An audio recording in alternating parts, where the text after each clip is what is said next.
Ready? Good evening.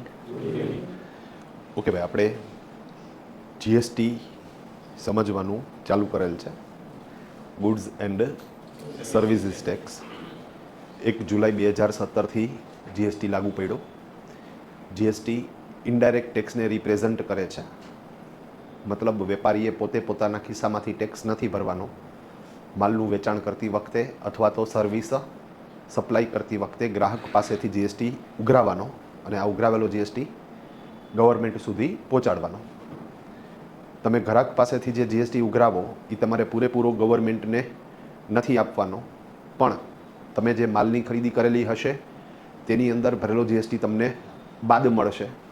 સાથે સાથે તમે ધંધા માટે કોઈ ખર્ચ કરેલો હશે તો એની અંદર ભરેલો જીએસટી પણ તમને બાદ મળશે. અને સાથે સાથે ધંધા માટે કોઈ મિલકત લીધેલી હશે તો એનો જીએસટી પણ તમને બાદ મળશે. જીએસટી સમજવા માટે આપણે અલગ અલગ 10 ચેપ્ટર સમજવાના છીએ. અને આપણે વાત થઈ કે ભાઈ જીએસટીની અંદર 3 પ્રકારના વેપારીઓ હોય. એક એવો વર્ગ કે જે લોકો જીએસટી નંબર ધરાવતા નથી, એક એવો વર્ગ કે જે લોકો કમ્પોઝિશન સ્કીમમાં જતા હોય, અને એક એવો વર્ગ કે જે લોકો રેગ્યુલર જીએસટી નંબર ધરાવે છે. અત્યારે આપણે જે ડિસ્કશન કરીએ છીએ એ જે લોકો રેગ્યુલર જીએસટી નંબર ધરાવે છે એનું ડિસ્કશન છે. તો એની અંદર આપણે વાત થઈ કે ભાઈ ટોટલ તમારે 10 કાર્યો સમજવાના થશે. સૌથી પહેલાં તો નક્કી કરો કે પર્ટિક્યુલર ફર્મ જીએસટીમાં આવે કે નહીં. જો ફર્મનું ટર્નઓવર 40 લાખ કરતાં વધારે છે અને સર્વિસ સેક્ટરમાં 20 લાખ કરતાં વધારે છે, જીએસટી નંબર લેવો ફરજિયાત. જો તમે રાજ્ય બહાર માલનું વેચાણ કરો છો, ઓનલાઈન માલનું વેચાણ કરો છો, ઇમ્પોર્ટ એક્સપોર્ટ કરો છો, ગવર્મેન્ટ કોન્ટ્રાક્ટ લેવા છે, કેઝ્યુઅલ ડીલર છો, તો જીએસટી નંબર ફરજિયાત. અને જો તમારું બિઝનેસ મોડલ B2B છે તો ભલે તમે એકેય ક્રાઇટેરિયામાં ના આવતા હોય, પણ સજેસ્ટેડ છે કે તમે વેરી ફર્સ્ટ ડેથી જ જીએસટી નંબર એપ્લાય કરો.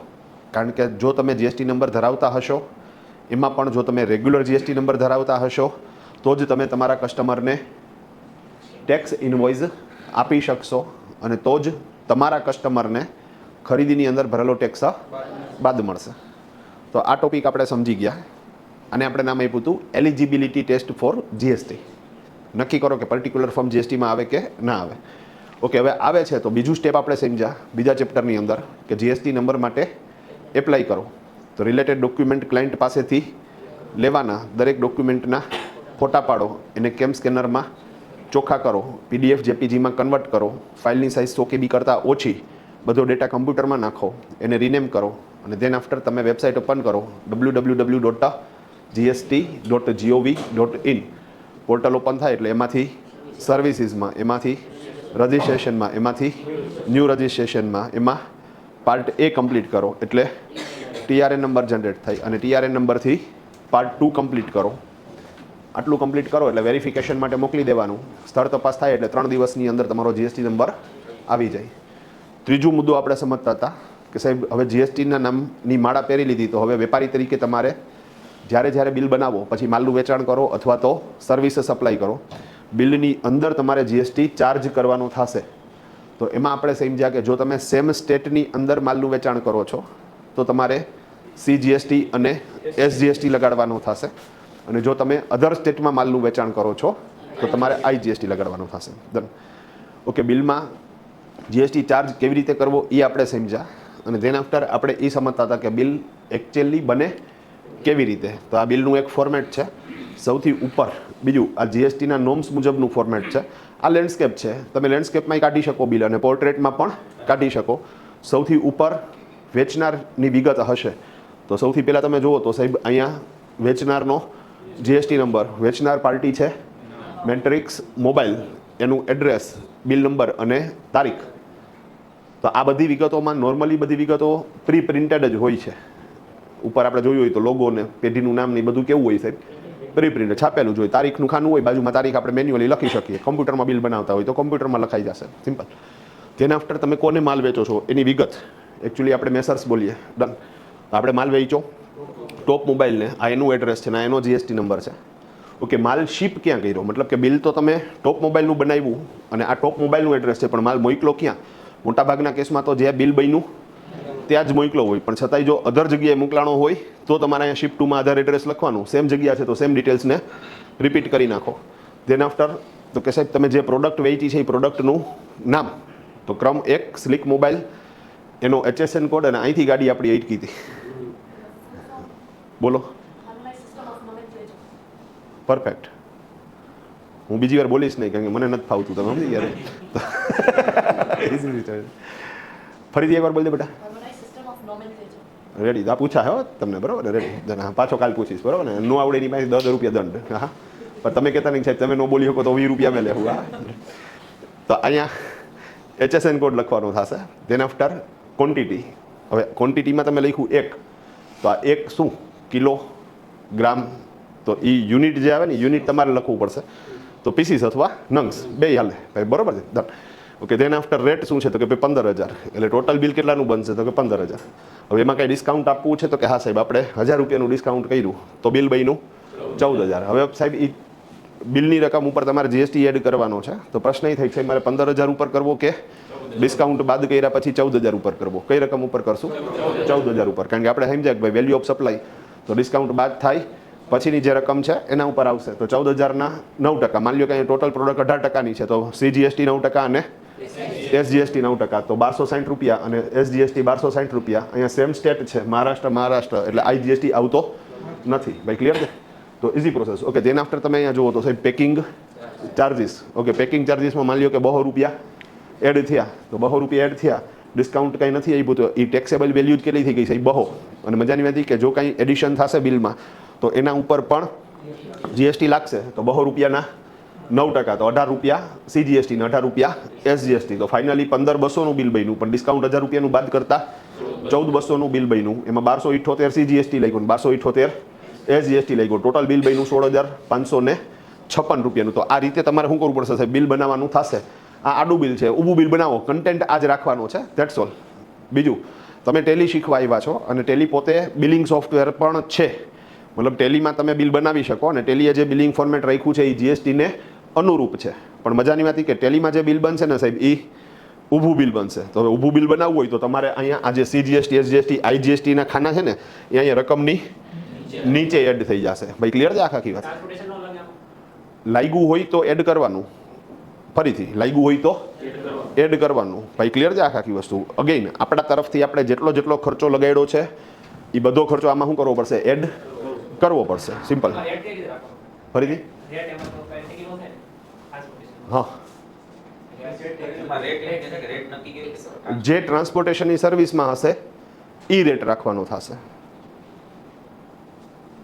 રેડી? અત્યારે તો આપણે ઉદાહરણ તરીકે 18%થી જ શું કર્યું? આ કેલ્ક્યુલેશન કર્યું. હવે માની લો કે અહીંયા તમે કોઈ બીજી પ્રોડક્ટ એડ કરી અને એ પ્રોડક્ટ 5%માં આવે છે તો 2.5% લગાડો, 12%માં આવે છે તો 6% લગાડો. અને મજાની વાત તો એ છે કે સાહેબ એક જ બિલની અંદર એક 18% વાળી આઈટમ છે તો 9%, બીજી આઈટમ 12%ની છે તો 6%. તો પર્ટિક્યુલર જે કાંઈ સર્વિસનો અથવા તો ગુડ્સનો રેટ છે એ રેટ જ લગાડવાનો થશે.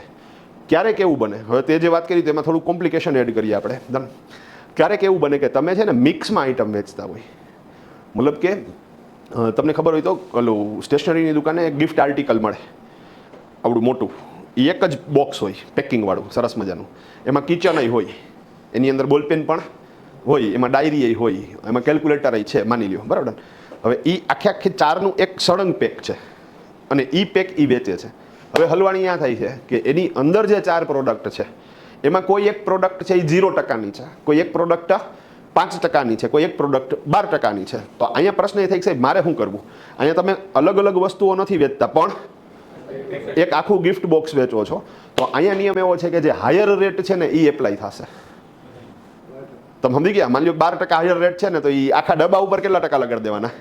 12%. પણ એ ક્યારે સાહેબ? જ્યારે એક કોમન પેકેજ વેચતા હોય ત્યારે. ડન. જો છૂટક છે અલગ અલગ આઈટમ તો એ પ્રશ્ન આવતો નથી. ડન. તો સારું થયું, આ ચોખવટ થઈ ગઈ. ડન. પણ ઓકે, આપણે આગળ વધીએ. તો બિલ બનાવતા તો શું થઈ ગયું? તમને આવડી ગયું. હવે મેઇન વાત એ હતી કે આપણો ચોથો પ્રશ્ન કયો હતો કે સાહેબ તમે જે બિલ બનાવ્યું આ આપણું વેચાણનું બિલ, માની લો કે તમે મેટ્રિક્સ મોબાઈલનું એકાઉન્ટ લખો છો તો આ બિલ કયું થશે? સેલ્સનું. પણ જો તમે ટોપ મોબાઈલ્સનું એકાઉન્ટ લખો છો તો આ બિલ થશે પરચેઝનું. ભાઈ ક્લિયર છે આખી વસ્તુ? ઇઝી. તો ડન. હવે સમજી ગયા. તો હવે આપણું નેક્સ્ટ, હા હા, એ ડિસ્કાઉન્ટ બાદ પછીની જોઈ ના. ફરીથી માની લો કે તમે 5 આઈટમ છે, બરાબર, અને હું પ્રશ્ન સમજી ગયો તમારો. ભાઈનો પ્રશ્ન એવો છે કે સાહેબ 5 આઈટમ વેચી અને 5 આઈટમ પાછી અલગ અલગ રેટવાળી છે, એમાં ડિસ્કાઉન્ટ બાદ કર્યું. પરફેક્ટ. ના, હવે એના માટે થઈને શું થાય નહીં તમે સમજો. ડન. જો 5 આઈટમ અલગ અલગ રેટવાળી છે તો એવા કેસની અંદર બિલ બનાવતી વખતે તમારે આઈટમની બાજુમાં જ ડિસ્કાઉન્ટ કોલમ સેટ કરવું પડશે. તમે સમજી ગયા? અને એનું ઇન્ડિવિજ્યુઅલ જીએસટી શું કરવું પડશે? કેલ્ક્યુલેટ કરવું પડશે. હવે અહીંયા મેન્યુઅલી જ્યારે તમે કામ કરો છો ત્યારે સાહેબ આમાં કેલ્ક્યુલેશન કરવામાં તકલીફ થાય, પણ જ્યારે તમે સોફ્ટવેરમાં એટલે કે ટેલીમાં કામ કરો છો ત્યારે સાહેબ ટેલી ઓલરેડી ડિસ્કાઉન્ટ બાદ કરેલી રકમને જ ટેક્સેબલ અમાઉન્ટ કન્સિડર કરશે, અને એના ઉપર માની લો કે 18% હશે તો 9% લેશે, બીજી કોઈ પ્રોડક્ટ છે એના ઉપર 5% છે તો એ 2.5% લેશે, અને પોતે જ individual item wise tax calculate કરીને આપશે. હા, ના, એ નહીં હાલે. એ તમારે જે કાંઈ ડિસ્કાઉન્ટ દેવું છે એ ક્યારે દઈ દેવું પડશે સાહેબ? રેટમાં જ દઈ દેવું પડશે. સિમ્પલ. હા, માની લો કે નીચે એડ કર્યું, ફોર એક્ઝામ્પલ સમજાવું તમને. હવે એમાં જો એને ટકાવારી વાઇઝ એડ કર્યું છે તો ચિંતા નથી. માની લો કે 10% સેટ કર્યા તો એ ઉપરની બધી પ્રોડક્ટમાં ટેક્સેબલ વેલ્યુમાં 10% માઇનસ કરી નાખશે જ્યારે ફાઇનલ કેલ્ક્યુલેશન કરવાનું થશે ત્યારે. પણ હવે સાહેબ અહીંયા 10% કરીને નથી આપ્યા, પણ એને એક લમસમ એમાઉન્ટ શું કરી દીધી? સેટ કરી દીધી. તો આ વેલિડ બિલિંગ ફોર્મેટ નથી પ્રેક્ટિકલી. તો આના હાટું થઈને સાહેબ તમારે 2 વખત ડિસ્કાઉન્ટ નથી ગણવાનું, અથવા જો દેવું જ છે તો ટકાવારીમાં સેટ કરીને દો, સીધું એમાઉન્ટમાં નહીં. આ તો કેટલા ડિસ્કાઉન્ટ થઈ ગયા? 2 થઈ ગયા ને. તમે ઉપર રેટની બાજુમાં ડિસ્કાઉન્ટ આપ્યું ને નીચેથી પાછું અલગથી ડિસ્કાઉન્ટ આપ્યું, તો એ વેલિડ નથી સાહેબ. ડન. બીજું, હવે ડિસ્કાઉન્ટની જ વાત નીકળીને તો આમાં હજી એક કોમ્પ્લિકેશન એડ કરીએ આપણે. ડન. રેડી. માની લો કે મેં તમને એક માલ વેચ્યો સાહેબ, બરાબર, અને એનું બિલ બનાવ્યું 10 હજારનો માલ હતો, પણ મેં તમને કીધું કે ભાઈ 10% ડિસ્કાઉન્ટ, એટલે અત્યારે બિલ બન્યું છે એ ફાઇનલ કેટલા રૂપિયાનું બન્યું છે? 45,000નું. તો જીએસટી પણ જે લાગ્યો હશે એ કઈ રકમ ઉપર લાગ્યો હશે? 45,000 ઉપર. ભાઈ ક્લિયર છે? પછી સાહેબ ઉધારે માલ વેચો. ઉધારે માલ વેચાય? ભાઈ હવે કહું તમને, મેં ઉધારે માલ વેચ્યો, પછી ઉઘરાણી હાટું થઈને હું ફોન કરું, હું સાહેબ ફોન ઉપાડતા નથી. હા, ડન. તો એને ફોન ઉપાડવાનો જ બંધ કરી દીધો. હા, પછી મેં ગોતીને એડ્રેસ લીધું ટૂંકમાં, તો ત્યાં ગયો તો દુકાન જ નંબરે. પછી ખબર પડી કે અહીંયા રહીએ, ત્યાં ગયો તો નસીબ હારા છે, ઘર હજી હતું. હા, તો ભાઈને મળ્યો. મેં કીધું બાપુ ક્યાં ગુમ થઈ ગયા? મેં કીધું ભગવાનને ગોતતા હોય તો ભગવાન મળી જાત મને. હા, મને કે થોડીક તંગી હાલે છે કે. મેં કીધું ઓલું બિલ ક્લિયર કરો ને. મેં કીધું ભગવાન. મને કે એક કામ કરો કે 40,000 આપી દઉં કે હિસાબ આપણો પૂરો લાવો. મેં કીધું હા રેડી. હવે અહીંયા તમે સમજો, ભાઈ મને આપ્યા કેટલા રૂપિયા? 40,000, અને એ ગણતરી આપ્યા કે અહીંયા હિસાબ મારો પૂરો, એટલે મેં વધારાનું 5,000નું ડિસ્કાઉન્ટ આપ્યું ને. ઓકે, હવે પ્રશ્ન એ થાય કે એકચ્યુઅલી બિલ બન્યું હતું 45,000નું, એટલે આમ તો માલ હતો 50,000નો, ડિસ્કાઉન્ટ બાદ થતા 45,000, અને ફાઇનલ પેમેન્ટ આવ્યું 40,000નું. તો પાછો નવો પ્રશ્ન કે સાહેબ તો મારે જીએસટી ડિપાર્ટમેન્ટને 45,000ના વેચાણને ધ્યાનમાં રાખીને જીએસટી ભરવાનો કે 40,000ને ધ્યાનમાં રાખીને જીએસટી ભરવાનો? ભાઈ સમજી ગયા ને મસવા આખી? ડન. તો અહીંયા મગજમાં રાખજો, જે તમે ભણો હો ને 11મા ધોરણમાં, તો તમારે કન્સેપ્ટ આવે છે રોકડ વટાવ અને વેપારી વટાવ, કેશ ડિસ્કાઉન્ટ અને ટ્રેડ ડિસ્કાઉન્ટ આવે છે ને. ડન.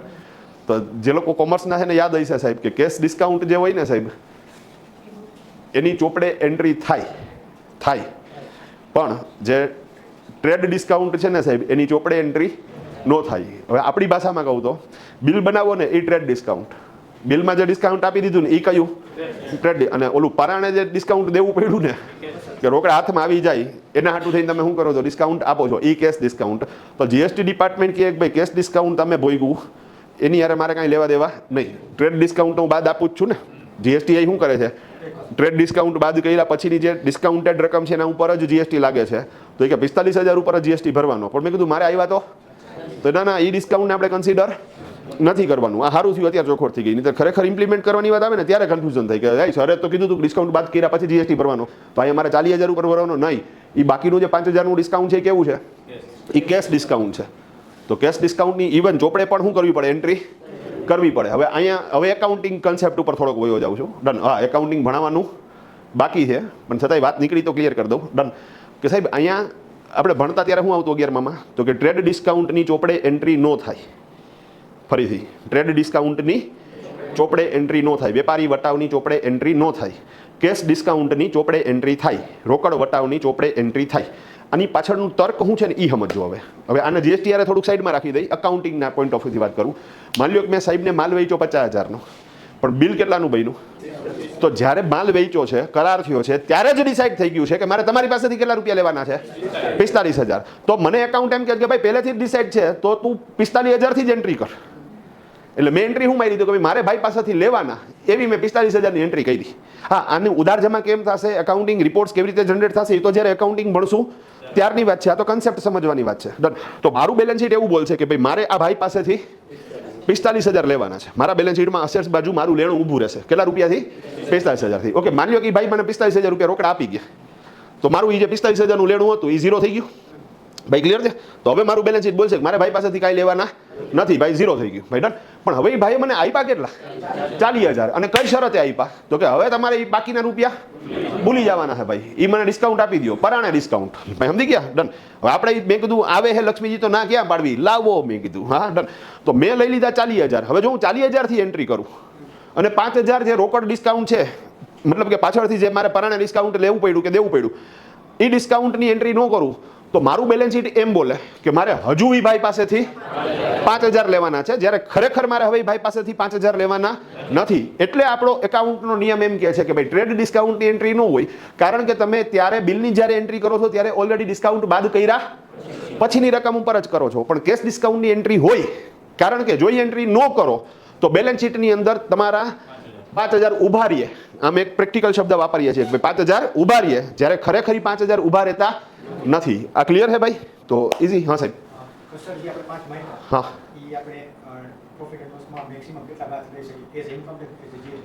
ઓકે. ના, કાંઈ લિમિટ નથી, બિંદાસ કસરમાં નાખી દો 5,000 રૂપિયા, વાર્તા પૂરી. ડન. કેશ, હા કેશ, હા હા ઓકે. હવે અહીંયા એ વસ્તુ ક્લિયર કરી દઉં. ભાઈનો પ્રશ્ન સમજો કે ભાઈ તમે આવી રીતે 5,000 રૂપિયા કોઈ ધૂમો મારી દીધો તમને, ડન. તો આપણે એને પ્રોફિટ એન્ડ લોસમાં લોસ તરીકે દેખાડીએ અને જેના હિસાબે તમારો પ્રોફિટ ઓછો થાય. તો સાહેબે એવો પ્રશ્ન કર્યો કે ભાઈ ઇન્કમ ટેક્સ આમાંથી કેટલી રકમ માન્ય રાખે? સિમ્પલ. કેટલી રકમ માન્ય રાખે? ડન. પ્રેક્ટિકલી જુઓ ને તો સાહેબ એ કસરની રકમ મામૂલી જ હોય, કોઈ બહુ મોટી રકમ ન હોય. જો મામૂલી દેખાડો છો, જસ્ટિફાઈ થઈ શકે એવી, તો વાંધો નથી. મોટી રકમ દેખાડશો તો તકલીફ થશે. આ એક વાત. બીજું, આ રકમને આપણે એક એના માટે પ્રોપર અકાઉન્ટિંગ શબ્દ છે અને એ છે ગાલખાદ. ખ્યાલ હોય તો આના માટેનો શબ્દ બહુ જૂનો શબ્દ છે. શબ્દ શું છે? ગાલખાદ. અંગ્રેજીમાં તમે એને બોલો છો બેડ ડેટ. લખાય ડેપ્ટ, બોલાય ડેટ. બરાબર? તો ઇઝી. Bed date. ડેટ ઉપર જાય ને કાલ બધા વ્યવસ્થિત રીતે. હે રેડી? તો ઇઝી છે. હા, તો તું તો આજથી તૈયાર થઈ ગયો હોય એમ ને વ્યવસ્થિત રીતે. હા, તો આપણે જે મૂળ બેડ ડેટ, તો બેડ ડેટ છે ને એ ગાલખાદ. ગાલખાદમાં શું થતું સાહેબ? ગાલખાદ એટલે શું? તો કે તમે અંદાજ માર્યો હોય એમ વર્ષના અંતે કે ભાઈ ઓકે આની પાસેથી રૂપિયા નહીં આવે. હા, તમે સમજી ગયા? ગાલખાદ એટલે એક પ્રકારનો અંદાજ કે આ લોકો મને શું કરી દે, નેક્સ્ટ વર્ષે જ્યારે ઉઘરાણી કરવાની થાય ને ત્યારે મને શું કરી દે, ધૂંબો મારી દે. માની લો કે તમારી 17 લાખની ઉઘરાણી હોય તો તમે કહો ભાઈ આમાંથી 50,000 રૂપિયા તો મને નહીં આવે, એવું માની લીધું. એકચ્યુઅલી આવું કાંઈ થયું નથી. તો આ જે અંદાજ છે ને એ અંદાજને ગાલખાદ કહેવાય. હવે અકાઉન્ટિંગના જે સ્ટાન્ડર્ડ છે એ સ્ટાન્ડર્ડ મુજબ હું જ્યારે વાત કરું, ડન, તો એમાં ગાલખાદ દેખાડવાની છૂટ છે. કારણ કે ભવિષ્યનું નુકસાન તમે અત્યારે કન્સિડર કરી શકો ને હવાલામાં અપડેટ કરી શકો. તો ગાલખાદ થશે એ તો ક્યારે થશે? ભવિષ્યમાં થશે. પણ થશે એવું માનીને તમે શું કરી નાખ્યું સાહેબ? એની એન્ટ્રી કરી નાખી અને તમારો પ્રોફિટ શું કરી દીધો? ઘટાડી દીધો. તો અહીંયા જે કસર છે ને, જે રિપીટ કસર છે ને, એ થઈ ગયેલી વસ્તુ છે. એ થઈ ગયેલી છે. જ્યારે લીધા ત્યારે 40,000 લીધા, 5,000 રૂપિયાની શું કરી નાખી? કસર માંડી દીધી. ગાલખાદ છે ને એ ભવિષ્યનો અંદાજ છે. હવે એ અંદાજ મારીને અમે અમારો પ્રોફિટ શું કરતા હતા? ઓછો કરતા હતા. તો કસરમાં તો સરકારે કીધું ભાઈ ઓકે એ તો વેલિડ છે, કારણ કે તમારી સામે જ થયું બધું. 45 લેવાના હતા અને 40 આવ્યા, તો અમે 5,000 રૂપિયા નુકસાનીમાં નાખવાની તમને શું કરી દઈ? છૂટ આપી દઈ. પણ પછી સાહેબ અમને જે ખેલ હોઈ જાય અકાઉન્ટિંગની અંદર, હા, અમને ખબર પડી કે હાલ ગાલખાદ નાખવાથી શું થાય? તો કે પ્રોફિટ ઘટે છે. હા, હવે ગાલખાદ તો અંદાજિત રકમ છે, તો અહીંયા તો અંદાજ તો આપના. તો અમે શું કરીએ સાહેબ? તો કે ગાલખાદ કેટલી નાખીએ? તો કે પ્રોફિટ સેટ કરવા જરૂરિયાત હોય એટલી દે. દામોદર દાળમાં પાણી. તમે સમજી ગયા? હા, તો માની લો 17 લાખની ઉઘરાણી હોય, હવે માની લો નફો અમારો હોય 14 લાખ થઈ ગયો ને ઇન્કમ ટેક્સ વાળા એમ કહે કે 12 લાખ રૂપિયા જ બાદ આપશું. તો અમે શું કરી ખબર? 2 લાખની ગાલખાદ નાખી. તો ઇન્કમ ટેક્સ વાળાએ બોલાવ્યો મને કે દર વખતે તારી ગાલખાદ એટલી જ હોય જેટલો તારે પ્રોફિટ સેટ કરવો હોય છે. હા, આ વળી કેવી રીતે? મેં કીધું ગાલખાત તો અંદાજિત છે ને, તો અંદાજમાં મને એવું લાગ્યું 2 લાખ નહીં આવે. હા રેડી. મને કે આ નહીં આ લઈ કે મેં તો હું કરી હું લ્યો. મેં કીધું હા હવે મારાથી બોલાઈ ગયું કે કરી હું લ્યો, એને ઈગો આઉટ થઈ ગયો. તો મને કે હું નિયમ બનાવી દઉં. તો હવે ફાઇનલી ગાલખાત માટેનો એક નિયમ છે ઇન્કમ ટેક્સનો કે માન લ્યો હું ગાલખાત દેખાડું છું, કોકે મને ઓલરેડી શું કરે ધુંબો મારે છે, તો મારે એના ઉપર કોર્ટમાં કેસ કરવાનો. હા તમે સમજો વાતને. હવે કેસ કરી લીધો તો ચુકાદો આવશે ત્યાં લગી રાહ જોવાની. હવે ચુકાદો માન લ્યો કે એના તરફી આવ્યો, રિપીટ ચુકાદો એના તરફી આવ્યો તો ગાલખાત છે નહીં. ચુકાદો આપણા તરફી આવ્યો તો કોર્ટ એને હુકમ કરે કે ભાઈ આને ચૂકવો, તોય ગાલખાત છે નહીં. જો ચુકાદો તમે જીતો અને સામેવાળો વ્યક્તિ નાદાર જાહેર થાય તો એ ચુકાદો તમારે ઇન્કમ ટેક્સમાં રજૂ કરી અને ગાલખાત બાદ લઈ શકાય. અગેન આ ક્લોઝ એ લોકોએ નાખી દીધી કારણ કે લોકો મન ફાવે એવી રીતે ગાલખાત ન દેખાડે એટલે, પણ છતાંય તમે માઇનોર દેખાડી હશે તો ચાલશે. સિમ્પલ. એને જો એવું લાગ્યું કે ભાઈ આ જસ્ટિફાઈ થતું નથી તો ઇક્વેરી કરશે. ભાઈ અન્ડરસ્ટેન્ડ થાય છે. બીજું બહુ હ્યુમન રૂલ્સ બનાવ્યા છે, કોઈ એવા હાર્ડ એન્ડ ફાસ્ટ રૂલ્સ નથી બનાવ્યા. ખાલી એ લોકો શું કરે છે તો કે એને ખબર છે કે તમે અહીંયા ખેલ કરવાના હો, તમે જ્યાં ખેલ કરવાના હો ને સાહેબ ત્યાં એને પોલીસ ઊભી રાખી છે. મતલબ કે એને એક પર્ટિક્યુલર ક્લોઝ શું કરી દીધી છે, સેટ કરી દીધી છે. ડન. તો ઇઝી પ્રોસેસ ભાઈ. ઓકે હે તો રંગારંગ ભાઈ. ઓકે આપણે નેક્સ્ટ જે કામ કર. હા ભાઈ. હા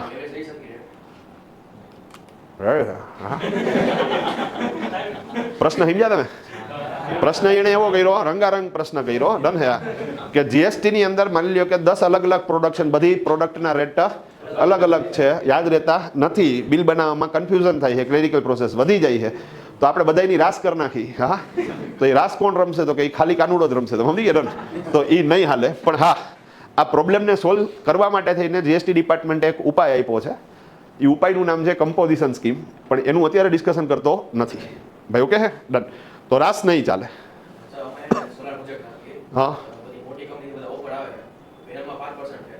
હા હા ઓકે ડન. એકચ્યુઅલી છે ને આ મને ખબર છે એટલે હું ખાલી ડિસ્કસ કરું, બાકી તો કરોડો પ્રોડક્ટ છે તો બધી પ્રોડક્ટમાં તો જીએસટીના રેટ યાદ ન રહે.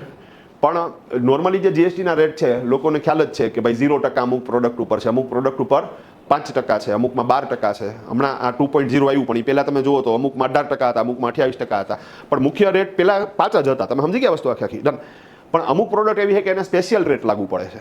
રિપીટ, એને સ્પેશિયલ રેટ. એમાં એક છે ગોલ્ડ. ગોલ્ડને કેટલા ટકા લાગુ પડે છે?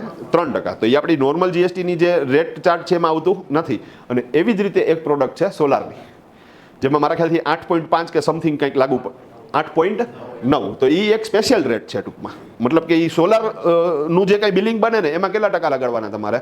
એ 8.9 લગાડવાના. તો એ સ્પેશિયલ રેટ એ લોકોએ કોમ્બો આપેલો છે, તો એ ખાલી એમાં જ લાગુ પડશે, બીજે ક્યાંય લાગુ નહીં પડે. એની વાત સાચી છે, તમે સમજી ગયા? પણ એ સ્પેશિયલી ખાલી કોના માટે છે? સોલાર માટે. મતલબ કે બીજી કોઈ પ્રોડક્ટમાં તમે એવી રીતે સરેરાશ કરી શકતા નથી. અને અગેન આ મને ખબર હતી તો હું તમને કહી શકું, બાકી શક્ય છે કે સાહેબ કરોડો પ્રોડક્ટ છે, બધા પ્રોડક્ટના રેટ યાદ ન હોય. પણ આ મને ખ્યાલ છે કે ભાઈ સોલાર છે ને એ સ્પેશિયલ રેટમાં આવે છે, અને સેમ વસ્તુ ગોલ્ડ છે એ પણ સ્પેશિયલ રેટમાં આવે છે. ભાઈ ઓકે થઈ ગયા? તો રેડી. હવે ફાઇનલી આગળ વધીએ ભાઈ, બરાબર છે? રેડી. હા આ બેચમાં મને ખબર છે મારે 15-20 દિવસ અથવા મહિનો દિવસ શું થઈ જશે, કોર્સ વધી જશે, મને વાંધો નથી. હા પણ તમે હખણી ના રહેજો, તમે સમજી ગયા છો આખી. હા હા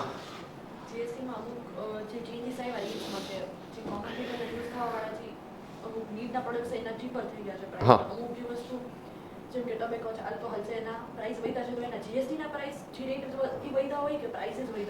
પરફેક્ટ ડન ભાઈ. ઓકે એનો પ્રશ્ન શું આવ્યો તો કે જીએસટીની અંદર અમુક પ્રોડક્ટમાં રેટ ઘટ્યા, જેમ કે essential product for BPL families, below poverty line. તો એ લોકોને જે જરૂરી વસ્તુઓ હતી એ જ રીતે કેન્સરની કે ડાયાબિટીસની કે દવાઓ હતી તો એની અંદર જીએસટીના રેટ એ લોકોએ ઘટાડ્યા. અને અમુક ટોબેકો પ્રોડક્ટ છે તો એમાં જીએસટીના રેટ વધાર્યા. તો એનો કહેવાનો મતલબ એ છે કે સાહેબ એ એમઆરપીમાં ચેન્જીસ થાય. જો ઇનડાયરેક્ટલી તો એમઆરપીમાં ચેન્જીસ થશે, કારણ કે પ્રોડક્શન જે કરે છે એ લોકો જે એમઆરપી લખે છે, હવે એ પોતે કાંઈ એમઆરપીથી નથી વેચતા. એમઆરપી તો કોના માટે છે? એન્ડ યુઝર માટે છે. અને એમઆરપીનો મતલબ શું થાય? તો maximum retail price include all taxes. તો જો તમારા જીએસટીના દર વધે છે તો લોજિકલી એમઆરપી પણ વધશે જ. તમે સમજી ગયા? અને જીએસટીના દર ઘટે છે તો લોજિકલી એમઆરપી પણ ઘટશે જ. પણ અહીંયા એક વસ્તુ એ મગજમાં રાખજો કે ટ્રેડની જે ચેનલ છે એમાં એમઆરપી વાળો કેસ છે ને એ ખાલી છેલ્લી ચેનલ માટે જ છે. મેન્યુફેક્ચરર એમઆરપીથી માલ નથી વેચતો. માની લો કોઈ સિગરેટનું પેકેટ બનાવે છે, હવે એને પેકેટ બન્યું 150 રૂપિયાનું, પણ એને પેકેટ બનાવતી વખતે એમઆરપી તો લખવી પડશે ને. હવે એને 200 રૂપિયા લખી, તો એ 200 રૂપિયા કેવી છે? વિથ ટેક્સ છે. આ પાછું એ વિથ ટેક્સ છે, તો એનો મતલબ એમ કે ઇન્ક્લુડ ઓલ ટેક્સ છે. તો પછી કોઈ વેપારી એ 200 રૂપિયા ઉપર પાછો ટેક્સ ન લઈ શકે. એમઆરપી નો મતલબ મેક્સિમમ રિટેલ પ્રાઇસ, એનાથી વધારે ન લઈ શકે, એનાથી ઓછા લઈ શકે. ભાઈ ક્લિયર છે? હવે ઓલાએ 150 રૂપિયાની વસ્તુ વેચી, તો સમજી ગયા. હવે એમાં એને પોતાનો 10 રૂપિયાનો નફો એડ કર્યો, તો એને વેચ્યું કેટલામાં? 160માં. જ્યારે બોક્સ ઉપર લખ્યા છે કેટલા રૂપિયા? 200 રૂપિયા. તો અહીંયા મેઇન એને એમઆરપી યારે કાંઈ લેવા દેવા નથી. એ એમ જ માનશે કે ભાઈ 150 ની એની ખરીદી છે, 200 નું અરે 160 નું એનું વેચાણ છે, તો 160 રૂપિયા ઉપર જીએસટી ઉઘરાવશે, 150 ની ખરીદીમાં ભરેલો જીએસટી બાદ લેશે અને બાકીનો જીએસટી ભરી દેશે. હવે એના પછી લીધું કોણે? તો કે ડિસ્ટ્રીબ્યુટરે લીધું. તો ડિસ્ટ્રીબ્યુટરે લીધું કેટલામાં? 160માં. અને માન લે કે એને 170માં વેચ્યું. ભાઈ સમજી ગયા? એને હોલસેલરને વેચ્યું કેટલામાં? તો એ મગજમાં ઓલો 200 રૂપિયાની ડબ્બી નહીં રાખે, એ મગજમાં કેટલા રૂપિયા રાખશે? એ 170 જ રાખશે. મેં 170 નું વેચ્યું, એના ઉપર જીએસટી ઉઘરાવ્યો, જેમાંથી મને આ 160માં ભરેલો જીએસટી શું થઈ જશે? બાદ મળી જશે. ભાઈ ક્લિયર છે? હવે હોલસેલર વેચશે રિટેલરને. હવે માની લો કે એને વેચ્યું 180માં, એને કેટલાનું વેચ્યું? 100 તો એ 180 રૂપિયા ઉપર જીએસટી શું કરશે? ઉઘરાવશે. તો એ 180 અને 170 ને જીએસટીમાં કન્સિડરેશનમાં રાખશે. ભાઈ ક્લિયર છે આખી વસ્તુ? તો કહેવાનો તાત્પર્ય કે સાહેબ જે એમઆરપી છે એ ખાલી છેલ્લી ચેનલ માટે છે, ગ્રાહકને દેખાડવા હાટું છે. અને ગ્રાહકને ખબર ન પડે ને કે આ પ્રોડક્ટમાં કેટલો ટેક્સ છે, એટલે એમઆરપીનો કન્સેપ્ટ છે. તમે કોઈ વસ્તુ લ્યો ને તો તમને સીધી એમઆરપી દેખાય, એટલે તમને ખબર જ ન પડે કે આ પ્રોડક્ટમાં કેટલો ટેક્સ છે. ખાલી કાઉન્સમાં શું લખ્યું હોય? Include all taxes. વાર્તા પૂરી. ભાઈ ક્લિયર છે આખી વસ્તુ? ડન. તો ધીરે ધીરે અગેન જ્યારે કમ્પોઝિશન ઉપર જાશું અને જીએસટી નંબર નથી ધરાવતો એના ઉપર જાશું, એટલે આ કન્સેપ્ટ વધારે શું થશે? આપણો ક્લિયર થશે. ભાઈ ક્લિયર છે? ડન. તો અહીંયા મૂળ વાત ચાલતી હતી કે ભાઈ તમે માલનું વેચાણ કરો, ગ્રાહક પાસેથી ટેક્સ ઉઘરાવો, તો એ ઉઘરાવેલો ટેક્સ તમારે પૂરેપૂરો ગવર્મેન્ટને નથી આપવાનો, પણ ખરીદીમાં ભરેલો ટેક્સ તમને બાદ મળશે. ભાઈ ક્લિયર છે? ખરીદીમાં ભરેલો ટેક્સ બાદ મળશે તો એ અમુક શરતો એ મળે. એમાં 4 શરત આપણે ડિસ્કસ કરીએ. તો એક તો તમે જે માલ પરચેસ કર્યો છે તમારે આગળ વેચવાનો છે. જો તમે ઉપભોક્તા છો તો તમને ખરીદીમાં ભરેલો ટેક્સ બાદ નહીં મળે. ભાઈ ઓકે, નોર્મલ કન્ડિશનમાં. હા, પછી તમે તમારા બિઝનેસ પર્પઝથી એસી પરચેસ કર્યું તો મળે પાછો, કારણ કે તમે ધંધા માટે લીધેલું છે. પણ નોર્મલ વાત કરીએ તો, મોટી વાત કરીએ તો તમે ઉપભોક્તા છો તો તમને ખરીદીમાં ભરેલો ટેક્સ બાદ નહીં મળે. તો અહીંયા ફરીથી ખરીદીમાં ભરેલો ટેક્સ સાહેબ ક્યારે બાદ મળે? સાહેબ ઓમ તો 8 શરત છે, પણ આપણે અત્યારે ડિસ્કસ કરીએ 4. તો સૌથી પહેલી શરત, તમે જે માલ લીધેલો છે એ માલ તમે આગળ કોકને વેચેલો હોવો જોઈએ. આ એક શરત, બરોબર સાહેબ? હાલો બીજી શરત, તો કે તમે જેને માલ વેચો તમારે એને ટેક્સ ઇનવોઇસ આપવાનું છે. મતલબ કે ટેક્સ તમારા બિલમાં અલગથી દેખાડવાનો છે. ભાઈ ક્લિયર છે? આ બરોબર સાહેબ. ત્રીજા નંબર ઉપર, તમે જેની પાસેથી માલ પરચેસ કર્યો છે એણે તમને ટેક્સ ઇનવોઇસ આપેલું હોવું જોઈએ, અને એણે એમનો અને તમારો જીએસટી નંબર સાચો લખેલો હોવો જોઈએ. તો અહીંયા હું એ સજેસ્ટ કરું કે સાહેબ તમે માલનું વેચાણ કરો, ટેક્સ ઉઘરાવો, તો એ ઉઘરાવેલો ટેક્સ પૂરેપૂરો તો ભરવાનો નથી, ખરીદીમાં ભરેલો ટેક્સ બાદ તો લેવો ને. અને ખરીદીમાં ભરેલો ટેક્સ બાદ લેવો એ બહુ મહત્વનું છે, કારણ કે આપણે અગાઉ ડિસ્કસ કરી ગયા કે ભાઈ જીએસટીના દર છે એ નફાના દર કરતાં વધારે છે. જો તમે ખરીદીમાં ભરેલો ટેક્સ બાદ ન લ્યો તો એક ટાઈમ એવો આવે કે તમારો ધંધો લોસમાં વયો જાય, અને એક ટાઈમ નહીં પહેલા દીથી શું થઈ જાય? એ લોસમાં જ જાય. એટલે બેટર ઓપ્શન કે ખરીદીમાં ભરેલો ટેક્સ બાદ લ્યો. હવે બાદ લેવા હાટું થઈને તમે જેની પાસેથી માલ લીધો એને તમને કયું બિલ આપેલું હોવું જોઈએ? Tax invoice. તો સાહેબ જેવો માલ આવે તરત જ ચેક કરો કે ટેક્સ ઇનવોઇસ આવ્યું કે નહીં. ભાઈ ક્લિયર છે? એમાં આપણો એનો જીએસટી નંબર સાચો છે કે નહીં, એ તરત જ શું કરો? તમે ચેક કરો. તો આ 3 વસ્તુ તમારે શું કરવી પડશે? પરચેસ બિલમાં ચેક કરવી પડશે. ફોર એક્ઝામ્પલ, અહીંયા આપણે એકાઉન્ટ લખીએ છીએ ટોપ મોબાઈલ વાળાનું. રિપીટ, એકાઉન્ટ કોનું લખીએ છીએ? તો ટોપ મોબાઈલ વાળો પરચેઝર છે. તો આપણે આમાં શું ચેક કરવું પડશે? તો કે પહેલું ટેક્સ ઇનવોઇસ આપ્યું કે નહીં. હવે કેમ ખબર પડે? તો અહીંયા ઉપર લખ્યું હોય એમ ન હોય. તમે સમજી ગયા? ઉપર લખ્યું હે એમ ન હોય. તમારે અહીંયા શું કરવું પડશે? તો કે એ જોવું પડશે કે જીએસટી અલગથી છે કે નહીં. તો કે આ છે ભાઈ, અહીંયા સીજીએસટી છે અને એસજીએસટી. તો એનો મતલબ કે આ ટેક્સ ઇનવોઇસ છે. ભાઈ સમજી ગયા? ઉપર ખાલી લખેલું હોય એટલું ઇનફ નથી, અહીંયા નીચે એડ કરેલો હોવો જોઈએ. તો આ ટેક્સ ઇનવોઇસ છે. હાલો ડન. બીજા નંબર ઉપર આપણે શું ચેક કરવાનું? તો કે આપણો જીએસટી નંબર સાચો હોવો જોઈએ. તો અહીંયા આપણે જોવાનું ભાઈ આ બિલમાં આપણો જીએસટી નંબર લખ્યો છે, આ લખ્યો છે, આ કેવો હોવો જોઈએ? સાચો. હવે આપણો તો આપણને ખબર હોય ને. હા, પાછા ઘણા ચેક કરે ને એમાંય ભૂલ કરે. મેં કીધું આને તો કાઢો જ. મેં કીધું બરોબર ને, રેડી છે? હા, એ લિફ્ટમાં ન ઉતરવા દેતા, અહીંથી સીધા શું કરી દો? ઘાત કરી દો બધાનું. હા ડન. તો ઇઝી સિસ્ટમ. ભાઈ ક્લિયર છે આખી વાત? હાલો ડન. ત્રીજી વસ્તુ જે ચેક કરવાની છે એ મહત્વની છે. કયું? તો કે એનો જીએસટી નંબર. હવે એનો જીએસટી નંબર અહીંયા ઉપર ક્યાંક લખ્યો હશે. ભાઈ ઓકે. હવે આ નંબર સાહેબ એને સાચો લખ્યો ખોટો લખ્યો આપણને કેમ ખબર પડે? તો તમારે જીએસટી પોર્ટલમાં જઈને આ નંબર શું કરવો પડશે? ચેક કરવો પડશે. ભાઈ ક્લિયર છે? જીએસટી પોર્ટલમાં જઈને આ નંબર ચેક કરવો પડશે. અન્ડરસ્ટેન્ડ થાય છે? તો ઇઝી પ્રોસેસ. ડન. તો આ 3 વસ્તુ ચેક કરો એટલે તમે અત્યારે હૈયે ધરપત થઈ જાય કે હા મને ખરીદીમાં ભરેલો ટેક્સ બાદ મળવાનો છે ભાઈ. ઓકે થઈ જશે તો ઇઝી સિસ્ટમ ડન. ઓકે તો કેટલા મુદ્દા ક્લિયર કર્યા? 4 મુદ્દા. ઓકે હવે કયો મુદ્દો આવ્યો? 5મો, prepare computation table. Prepare computation table, ટેક્સની ગણતરી દર્શાવતું પત્રક તૈયાર કરો. હા બરોબર છે ડન. હા હા પૂછી લે બેટા. ડન. હા હા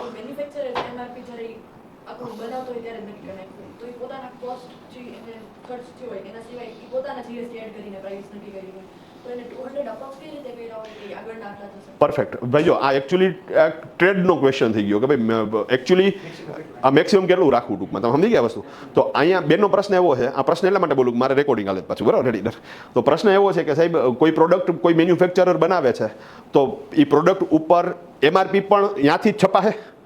હવે કાંઈ મેન્યુફેક્ચરર તો એ એમાઉન્ટથી ટ્રેડ કરતો નથી, તો એણે શું કરવું પડશે પ્રેક્ટિકલી, તો કે દરેક ચેનલને કેટલો નફો થશે, દરેક ચેનલને ઓપરેટિંગ કોસ્ટ કેટલી આવશે, એ બધું હોમવર્ક કરવું પડશે અને એ મુજબ પોતે શું કરી શકશે? MRP સેટ કરી શકશે. અને એટલા હાટું થઈને એ બને ને તો શું કરે? થોડી ઘણી MRP વધારે દેખાડે. અને એટલે જ MRP નો મતલબ શું થયો બેટા?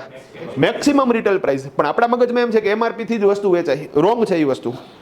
સમજી ગયા? MRP ખાલી શું છે તો કે મેક્સિમમ રિટેલ પ્રાઇસ છે, કે એનાથી વધારેમાં ન વેચાઈ શકે. તો એ લોકો પોતે ઓલરેડી ખાલી પોતાના જ કોસ્ટિંગનું હોમવર્ક નહીં કરે, એ લોકો આખી ચેનલમાં દરેકનું ઓપરેટિંગ કોસ્ટ શું કરશે? ચેક કરશે. અને એ મુજબ દરેકને નફો મળે ઓપરેટિંગ કોસ્ટ બાદ કર્યા પછી એ મુજબ પ્રાઇસ લેવલ સેટ કરશે અને MRP ગોઠવશે. ભાઈ ક્લિયર છે આખી વસ્તુ? તો ઇઝી.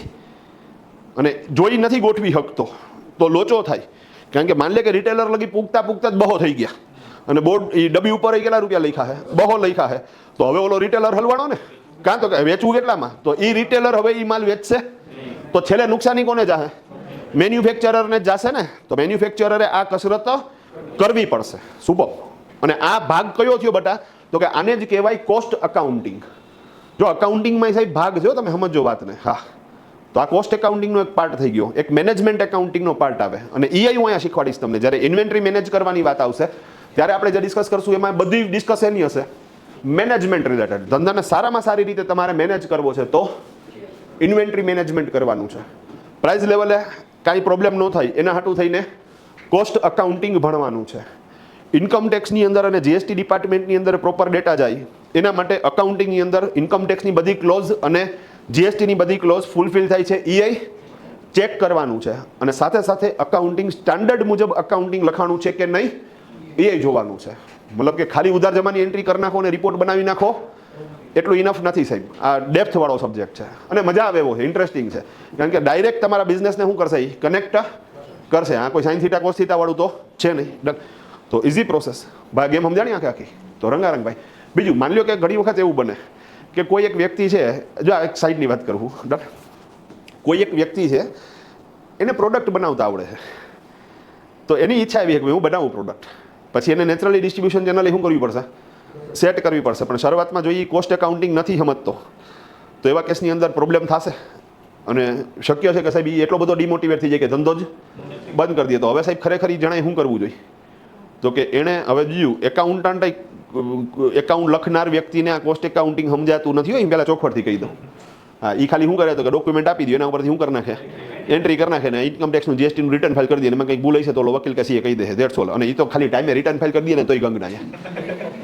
તમે સમજ્યા? ઘણા બધા છોકરા હોય સાહેબ મા બાપને શું હોય તો પાસ થઈ જાજે તું, બસ બાકી ગયું તેલ લેવા, આપણે બોર્ડમાં નંબર નથી લેવો. તમે સમજી ગયા છો આખી? એમ અહીંયા એ મોટા ભાગના એકાઉન્ટન્ટ કેટલા 98% ડન ટાઈમે રિટર્ન ફાઇલ કરી દે ને ખાલી તોય ભયો. જ્યાં તમે એની પાસે કોઈ એક્સપેક્ટેશન ન રાખી શકો કે ઇન્વેન્ટરી મેનેજમેન્ટ કરી અને અમને બિઝનેસ મેનેજમેન્ટમાં એ ઉપયોગી થશે અથવા તો ડેટા એનાલિસિસ કરશે અને ઉપરથી અમે ભવિષ્યમાં હું પ્લાન કરવો એ કરશે, એ બધું ભણવામાં આવે. પ્રેક્ટિકલી કંઈ થતું નથી. હવે અહીંયા મૂળ વાત આવી કે કોઈ એક વ્યક્તિ છે, માની લો કોઈક બેન છે, હવે એ આચાર બનાવે છે, ટૂંકમાં અથાણા બનાવે છે અને એને મોટા પાયે બિઝનેસ શું કરવો ચાલુ કરવું છે. કારણ કે એ આખો દિવસ શું કરી રાખે તો ઓલું શાર્ક ટેન્ક જોઈ રાખે તો એને મન થયું કે આપણે શું કરી બિઝનેસ કરી. મન તો બધાને થતું હોય સમજી. પણ આ બધા ઇસ્યુઓ થાય છે. એને ખરેખર છે ને સાહેબ આર્ટિફિશિયલ ઇન્ટેલિજન્સ શીખી લેવું જોઈએ. તમે કેના કરતા તો કોસ્ટ એકાઉન્ટિંગ શીખવું સારું ના રે ના ડન. એને ખાલી શું કરવાનું? આર્ટિફિશિયલ ઇન્ટેલિજન્સ AI શીખવાનું. એને AIમાં શું કરવાનું? તો કે ભાઈ ગૂગલ જેમિની, તમે કહો ચેટ GTP સારું નહીં, ગૂગલ જેમિની. વાય તો કે જેમિનીની મજા હું ખબર? તમે ગુજરાતી બોલો તો ગુજરાતીમાં સમજે. લાથાણાવાળા બેનને પાસે તમે અંગ્રેજી શીખવાડવા જાઓ, બરોબર રેડી? એને ખાલી છે ને ઓલું માઇકવાળું એક્શન બટન છે એ ચાલુ કરતાં શીખવાડી દેવાનું. ભાઈ ટૂંકમાં અહીંયા તમે આમ બટન દબાવો ને માઇકનું એટલે એ આમ લબક જબક થાય. પછી તમારે એને બોલવાનું કે ભાઈ હું મેન્યુફેક્ચરર છું, હું અથાણા બનાવું છું, મારે અથાણા બનાવવાની કોસ્ટ 140 રૂપિયા આવે. પોતાની તો કિંમત ખબર હોય ને.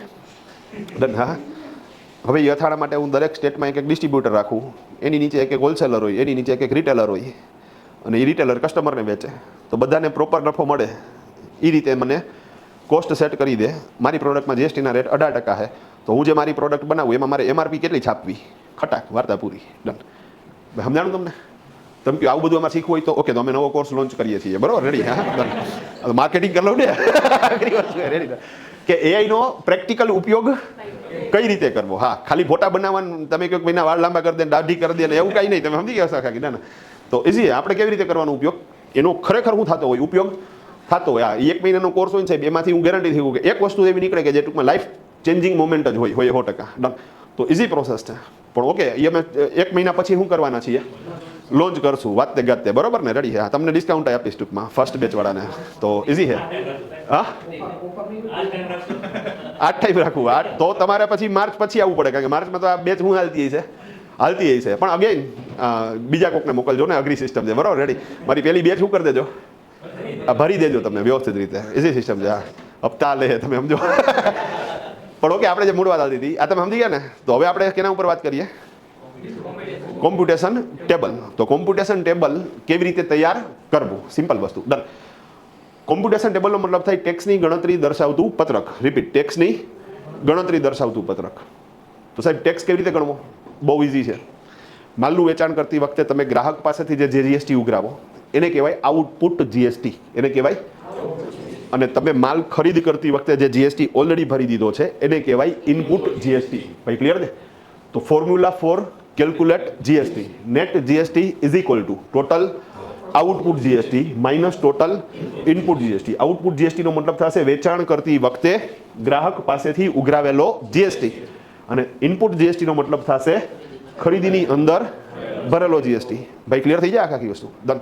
તો ઇઝી. અરે આનું આપીશ તમને લખાણ આપીશ, હજી આ તો ટૂંકમાં લખાય ખાલી મુદ્દાઓ. તમને જે આપીશ તો કેવું આપીશ, ડિસ્ક્રિપ્ટિવ. અને હદ ક્યાં થાય ખબર તમને? ડન. હદ ક્યાં થાય કે આ જ રીતે પીપીટી પ્રેઝન્ટેશનમાં આપીશ. મતલબ તમે જ્યારે વાંચો ત્યારે તમને એવું જ ફીલ થાય કે તમે આ પીપીટી જ શું કરો હો, વાંચો હો. આ બધા પેજીસ મેં લેન્ડસ્કેપમાં બનાવ્યા છે, તો સેમ ફોર્મેશન.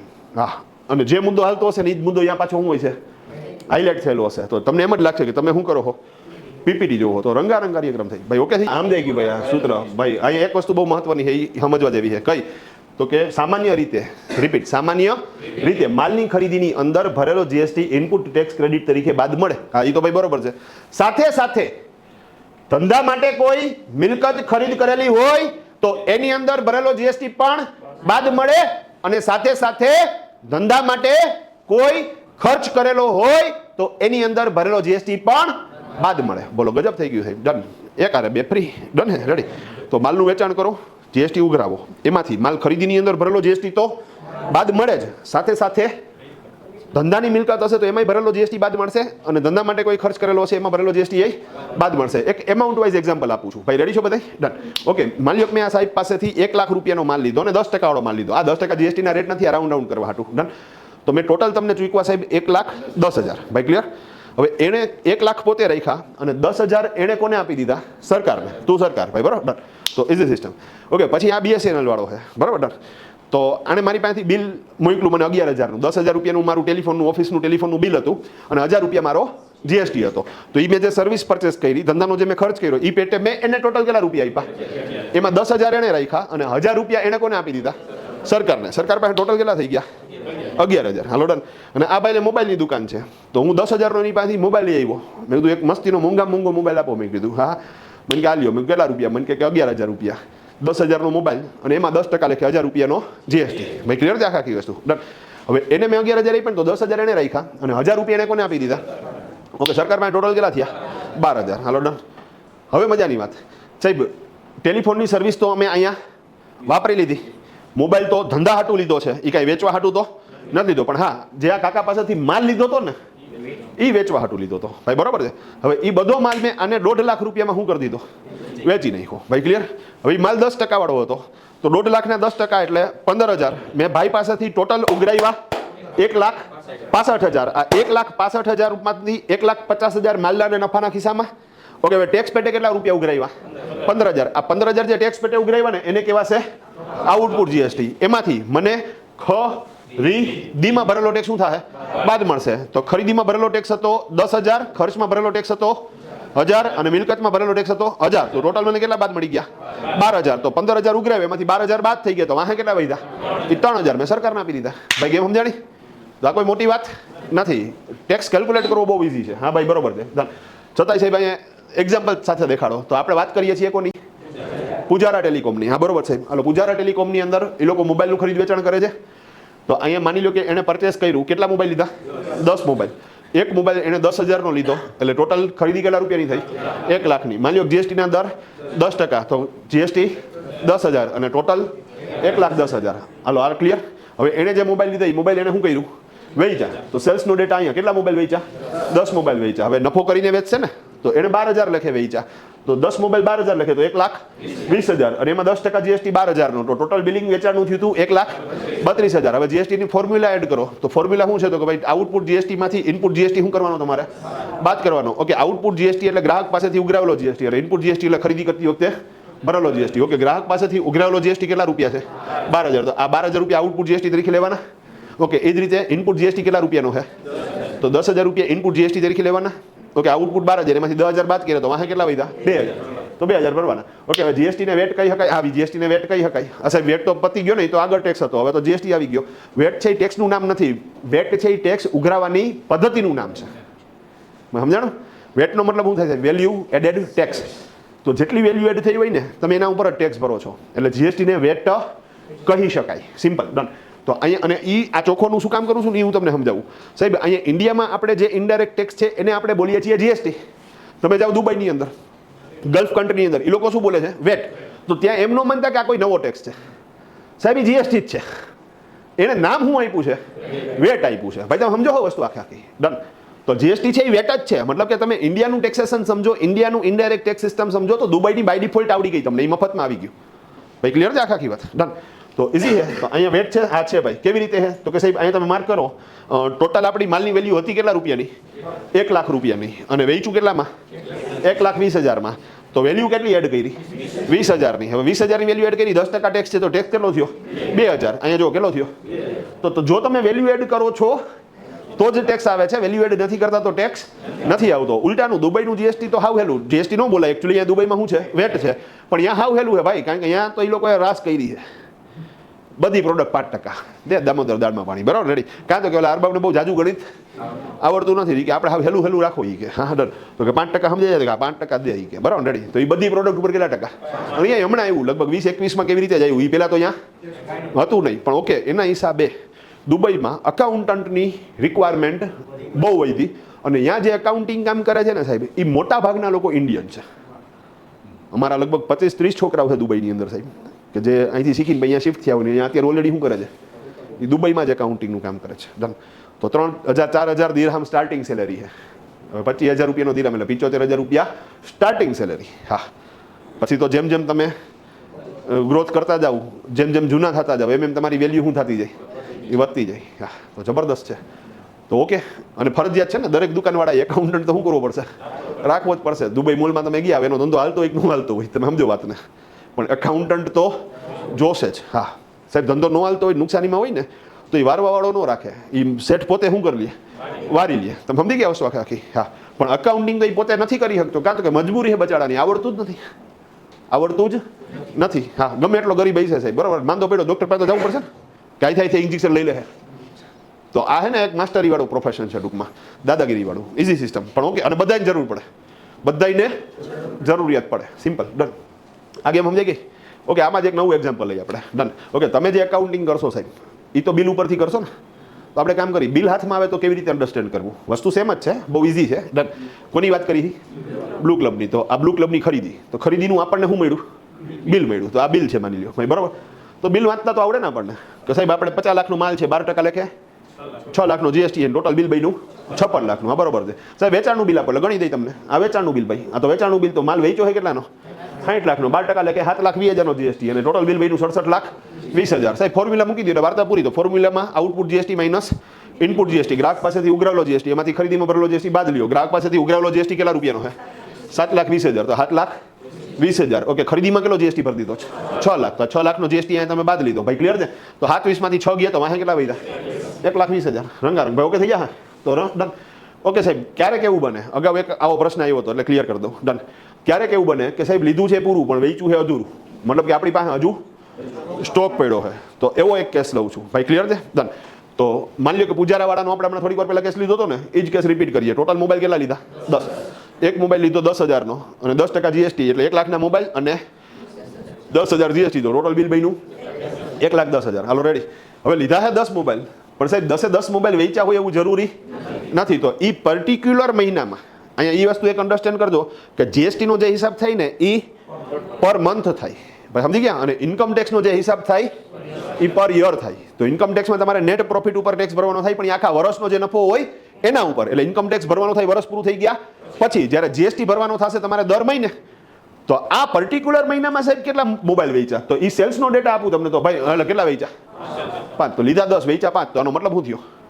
5નો સ્ટોક છે ભાઈ, 5 પડ્યા છે. હા, સમજાઈ ગયું સાહેબ, ડન. હવે 5 મોબાઈલ એને 12,000 લખે વેચ્યા, નેચરલી નફો કર્યો તો 12,50,000 60,000 ને 10% લખે જીએસટી કેટલા રૂપિયાનો થયો?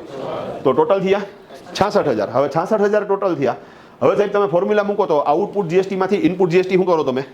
બાદ કરો. તો આઉટપુટ જીએસટી કેટલા રૂપિયા? 6,000. તો 6,000 રૂપિયા આઉટપુટ જીએસટી અને ઇનપુટ જીએસટી કેટલા રૂપિયા? 10,000. હવે સાહેબ તમે 6,000માંથી 10,000 માઇનસ કરો તો આન્સર શું આવે? -4,000. હવે -4,000 આવ્યું ને એટલે પહેલા તો એને પેયેબલ જીએસટી તો કહેવાય નહીં, સમજી ગયા? તો પેયેબલ જીએસટી તો કહેવાય નહીં. એને શું કહેવાય? એને કહેવાય આઈટીસી, ઇનપુટ ટેક્સ ક્રેડિટ. મતલબ તો કે 4,000 રૂપિયા આપણા ગવર્મેન્ટ પાસે જમા. હા, અહીંયા એમ ન માનતા કે ગવર્મેન્ટ રિફંડ આપશે, નહીં આપે ભાઈ, ક્લિયર છે? પણ એ તમારા 4,000 શું કરશે? હા, તમારે યાદ રાખવાનું કે મારા ઓલા પાછલા મહિનાના 4,000 રૂપિયા જમા છે, એ આપણે શું કરશું? યાદ રાખશું. તો આ મહિનો તો પૂરો થઈ ગયો, ટેક્સ કઈ ભરવાનો થયો? બીજું, ટેક્સ ભરવાનો નથી થતો, હિસાબ તો દેવો પડશે. ઘણા લોકો શું કરે, ટેક્સ નો આવે તો હિસાબ ન દે. હવે ટેક્સ દેવો એ અલગ પ્રક્રિયા, અને હિસાબ દેવો એને આપણે ટેકનિકલ ભાષામાં બોલીએ છીએ રિટર્ન ફાઇલ કરવું. તો ટેક્સ નથી ભરવાનો બાપુ, રિટર્ન તો ફાઇલ કરવું પડશે, કારણ કે હિસાબ આપશો, રિટર્ન ફાઇલ કરશો તો એને ખબર પડશે ને કે હા બરોબર છે વાત ધમાની, આને ટેક્સ આવતો નથી અને 4,000 જમા છે. એ ક્યારે એને ખબર પડે? જ્યારે તમે હિસાબ આપો ત્યારે. તો અહીંયા એક પાછું મગજમાં રાખજો કે ભાઈ ટેક્સ નથી આવતો તો ટેક્સ નથી ભરવાનો, હિસાબ તો દેવાનો છે. હા, હિસાબ દેવાની પ્રોસેસ છે આપણે આગળ સમજવાના છીએ, અહીંયા હજી આપણે પૂગ્યા નથી ભાઈ, ક્લિયર છે આખી વાત? હાલો ડન. હવે તો કે હવે સાહેબ આ મહિનો પૂરો થઈ ગયો, હવે આવી ગયો નેક્સ્ટ મંથ ભાઈ, હવે આવી ગયો નેક્સ્ટ મંથ. તો આવ્યો ને, જો આવ્યો, કહું ખોટું ન હોય બધી. તો નેક્સ્ટ મંથમાં શું થયું તો કે યાદ રાખવાનું. શું યાદ રાખવાનું? અરે ભાઈ 4,000 જમા પડ્યા જો, એટલે હરખમાં આવીને ભરી ન દેતો, બરોબર છે? આટલી શું કરજે? બાદ લેજે. હા ડન. તો લેવું ભાઈ બાદ. હવે એ મહિને શું થયું તો કે એ મહિને પાછી ખરીદી કરી. હા, એ પૂજારાવાળો તો ધંધો કરે તો નેક્સ્ટ મહિને પાછી શું કરી એને? ખરીદી કરી. કેટલા મોબાઈલ લીધા? 5 મોબાઈલ. એક મોબાઈલ 10,000નો, તો 50,000 ના મોબાઈલ, 5,000 રૂપિયાનો જીએસટી, તો ટોટલ બિલ કેટલાનું બનાવ્યું? 55,000 રૂપિયાનું. હવે તો કે સામે એને શું કર્યું? એમ નહીં, આ પોસિબલ કેવી રીતે બને? 5 લીધા તો 10 કેવી રીતે વેચાય? હે, સ્ટોકમાં તો યાદ છે ને? હા, તમે જાદુ કર્યા, એકના 2 કર્યા, બરોબર? રેડી. તો 5 સ્ટોકમાં પડ્યા છે, 5 ઓલા જૂના નહોતા ડન છે, અને બીજા 5 નવા લીધા. ટૂંકમાં પાટલો સાફ કર્યો, એની દુકાન ખાલી કરી નાખી. તો સમજી ગયા? હવે 10 પીસ એને વેચ્યા 12,000માં, તો 1,20,000 પ્લસ જીએસટી 12,000 રૂપિયા, તો ફાઇનલી 1,32,000નું બિલ બન્યું. હવે તો કે ફોર્મ્યુલા મારી દો. તો output GST minus input GST. તો આઉટપુટ જીએસટી એટલે ગ્રાહક પાસેથી ઉઘરાવેલો જીએસટી, ઇનપુટ જીએસટી એટલે ખરીદીમાં ભરેલો જીએસટી. તો આઉટપુટ જીએસટી કેટલા રૂપિયાનો છે? તો 12,000 રૂપિયાનો. એમાંથી ઇનપુટ જીએસટી 5,000નો. તો 12માંથી 5 માઇનસ કરી નાખું, હાથ ભરી આવું તો હાલશે? અરે તો હાથ જ થાય ને. તો સાહેબ તમે આ 5 જે ઇનપુટ છે એમાં હજી ઓલા 4 શું કરો? એડ કરો, આઈટીસી તરીકે તો એડ કરો, અને એ ટોટલ રકમ બાદ કરો સાહેબ. હા બરોબર છે સાહેબ. તો આપણે એ 4,000 ને શું કરવું પડશે? અહીંયા પ્લસ કરવા પડશે ને. તો હવે ટોટલ ઇનપુટ ક્રેડિટ કેટલી થઈ ગઈ? તો કે 9,000 થઈ ગઈ. 5,000 આ વખતના અને 4,000 ઓલા જૂના પડ્યા હતા એ. ભાઈ સમજાણી વાત? તો ટોટલ કેટલા થઈ ગયા? 9,000. તો 9,000 રૂપિયા 12,000માંથી બાદ કરો તો કેટલા રહ્યા? 3,000. ભાઈ આમાં વાંધો નહીં આવે. તો સો સિમ્પલ ભાઈ. તો અહીંયા કોમ્પ્યુટેશન ટેબલનો કાર્યક્રમ કેવો થઈ ગયો? પૂરો થઈ ગયો. તો આપણે 5 ચેપ્ટર સમજી ગયા. કેટલા? 5. એલિજિબિલિટી ટેસ્ટ ફોર જીએસટી, નક્કી કરો કે પર્ટિક્યુલર ફોર્મ જીએસટીમાં આવે કે ન આવે. આવે તો જીએસટી નંબર માટે એપ્લાય કરો. બિલ બનાવતી વખતે જીએસટી ચાર્જ કરો. ખરીદીમાં ભરેલો જીએસટી બાદ લેવો છે તો ખરીદીનું બિલ વેરીફાઈ કરો કે પ્રોપર રીતે બનેલું છે કે નહીં. અને 5મો કેસ હતો કોમ્પ્યુટેશન ટેબલ તૈયાર કરો. ભાઈ ક્લિયર છે? ડન. કાલે જે સેશન લઈશ એ લઈશ નેક્સ્ટ ટોપિક, અને હવે રિટર્ન ઉપર જઈશ. નવી વાત, હવે માની લો કે કોઈ નવા વિદ્યાર્થીઓ આવ્યા અને આગળના ટોપિક મિસ થઈ ગયા છે, તો અમે ગણતરીમાં છીએ કે ભાઈ આવતીકાલથી અથવા તો સોમવારથી હજી 1-2 દિવસ જોઈ લઈ ભાઈ, બરાબર? ડન. તો તમે નવા છો, આજ ફર્સ્ટ ડે છે, ડન. તો 8 થી 9 તમને એક વીક બોલાવી લો તો મિસ થયેલું છે એ કવર અપ થઈ જાય ભાઈ. ક્લિયર છે આખી વસ્તુ? ડન. તો આ ટાઈમમાં તમે આવી શકશો. બાકી સાહેબ એ તમારે મિસ થઈ ગયું છે તો બેટર ઓપ્શન છે કે તમે શું કરો, એ કંઈક એડજસ્ટ કરી નાખો. ડન. આપણે કાલે રિલેટેડ ફાઇનલાઇઝ કરી લઈ કે કેવી રીતે ગોઠવવું. તો સોમથી શુક્ર નેક્સ્ટ બેસી જશું ને 1-1 કલાક, તો એ ટોપિક કવર અપ થઈ જશે. ઓકે, જે લોકો લગ્ન પ્રસંગમાં હતા અને નહોતા આવ્યા ટૂંકમાં, એ લોકોને આવવું હોય તોય વાંધો નથી, અને કોઈને રિપીટ કરવું હોય તોય વાંધો નથી ભાઈ. ક્લિયર છે આખી વાત? તમે આવ્યા જો શીખવા હાટું, તો મારે એ જ ઈચ્છા છે કે તમને પૂરેપૂરું શીખાડું. ડન. બીજું તમારા જે પ્રશ્નો છે હું તમારી યારે ડિસ્કસ કરીશ જ. તો હા બોલ બેટા. હા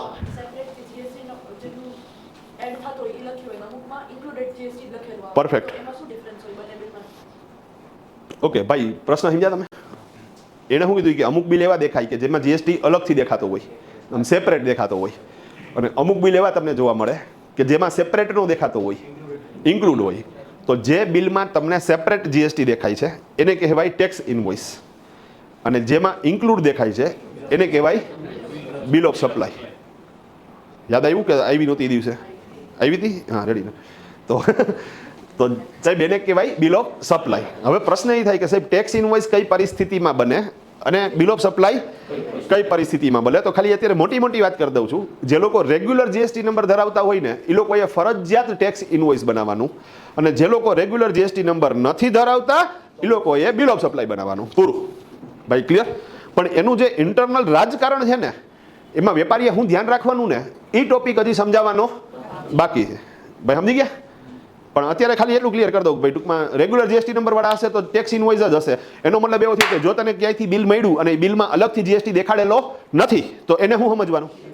એને બિલ ઓફ સપ્લાય સમજવાનું. એ ટેક્સ ઇનવોઇસ નથી. અને એનો બીજો મતલબ એ થયો કે એની પાસે રેગ્યુલર જીએસટી નંબર નથી. જીએસટી નંબર નથી એવું નથી બોલતો, એની પાસે રેગ્યુલર જીએસટી નંબર નથી ભાઈ. અન્ડરસ્ટેન્ડ થાય? વાંધો નથી. તો ફાઇનલી તકલીફ